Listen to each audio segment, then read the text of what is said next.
Thank you, Mr. Chairman. Ms. Taylor, first of all, I want to say my heart goes out. I pray for you and your family. Back home, fentanyl is touching everybody that I know. I live in Santa Ana, California. We're about 100 miles away from the border. It's touching us. You know, just a few years back, I was having a conversation with my daughter, who was in high school. Talked about drugs, and she said, "Oh, Daddy, the drugs are all over the place in my high school."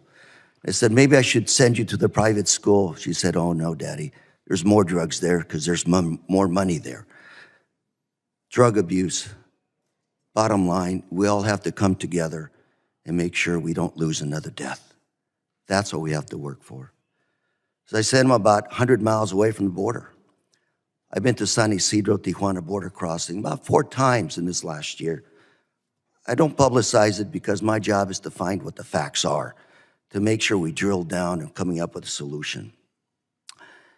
When I was there, Mr. Chairman, I also saw a couple of interesting drug busts. Saw a woman being led from the border crossing on foot from her car. She had a baby in her arms, walking with a 5-year-old child. Looked at the port director and I said, "What's that about?" He said, "We just arrested her. Truck full of drugs."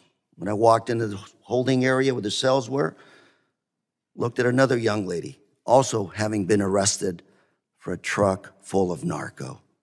And they said, this was an interesting one. That's a Marine reservist whose life is about to change. I met with the port director. I met with officers in green and blue uniforms.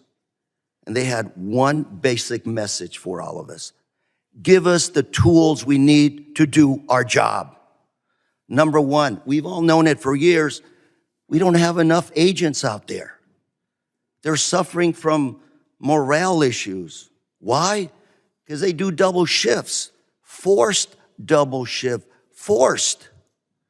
They need dogs to sniff out the drugs. The most effective technology we have are drug-sniffing dogs. They're not there. Finally, we have these neat things called scanners. They said we need more of these.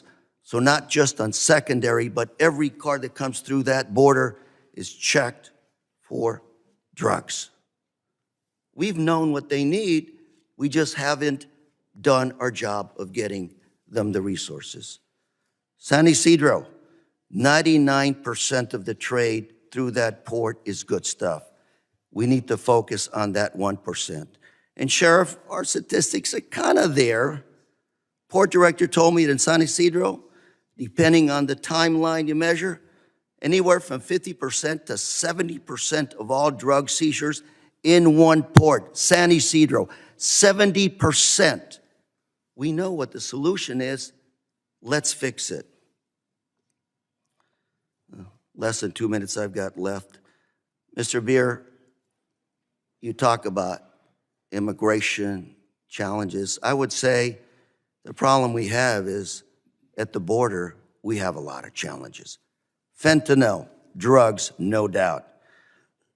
But we also have a thing called refugees all over the world right now. I was down there about 6 months, 9 months ago.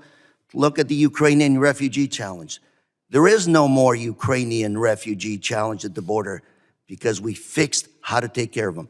Now we have the Russians at the border, along with everybody else. Undocumented. We have 11 million undocumented workers in this country. Many have been here 20 to 30 years. No hope of adjustment of status. In the ag area, 50% of all the workers in the ag industry, undocumented. Let's deport them all and see what happens to our food chain. More workers, Chamber of Commerce. Mr. Beyer, I have a lot of questions, but I guess